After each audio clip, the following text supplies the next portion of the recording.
Hi, my name's Alex. I'm one of the product training managers for Sony Ericsson, and today I'm going to show you the 12.1 megapixel camera on the Sony Ericsson Satio handset and all the functions and elements of the device. To get started, you simply open up the lens cover and then the camera will be ready to go. You have some icons across the top which are your take the photograph button. This will change it from photograph to video. You have the preview or playback button, and then zoom out and zoom in. I'll now go to the window and take a photograph and show you how it all works. So to get started, open up the lens cover and that'll then start up the camera. When it does so, you'll have two icons down the right hand side and 5 down the left hand side. Starting off with the main settings tab, press on this one and it then gives you a list of all of the settings in photograph, video and just normal setup. Starting off with self timer, so you can turn this on and it'll have a 10-second interval before the photograph will take. You've got the picture size, so you can then select that and change it to any size from 2, 5, 9, 10 and 12, and then that it'll also change the aspect ratio as well.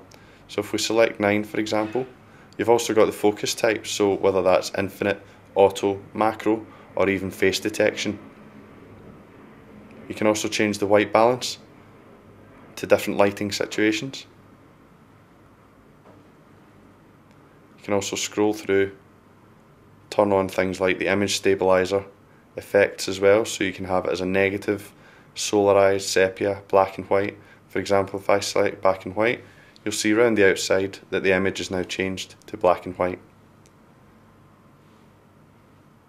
You can also change the shutter sound as well. If we then click on video, again the same again, you can have the self timer on or off, the video format, so what type of video quality you're going to achieve. You've got the white balance as well and effects at the bottom, and then very last you have the main setup, so whether you want to review the photograph after it's been taken, the best pick speed, so this is when it'll take 7 shots in quick succession and you can choose how fast or slow you want that to be.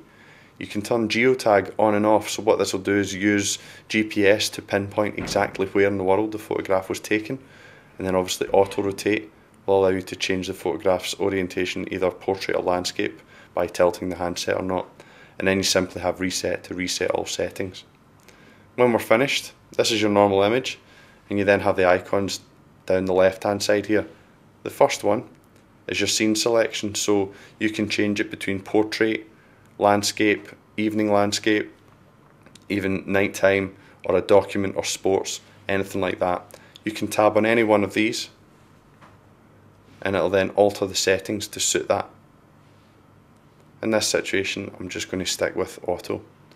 You've then got shoot mode, so you can either have a normal shoot mode, this one's panoramic so it'll then take 3 shots.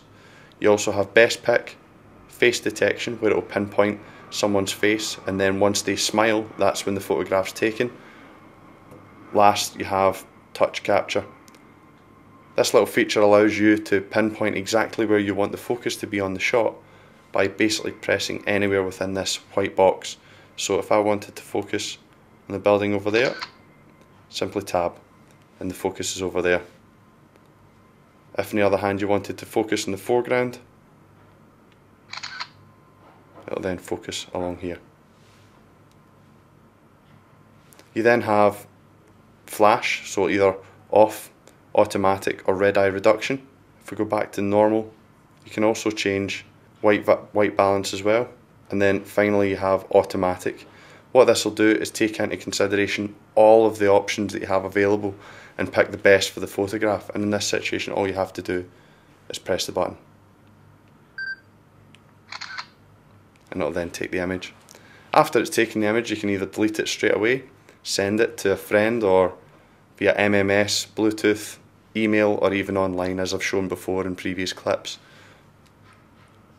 Then to finish, hit the return key, it'll take you back to the active screen. If you want to come out of auto, press it again, it'll then load up all the other options again. Once we've done with that, again as I say, the exposure level is something quite easily changed by just dragging this box up and down. When you're finished, either close the lens at the back or hit the return key, and it'll then take it back to the home screen. Thanks for watching, and look out for some more Satio clips.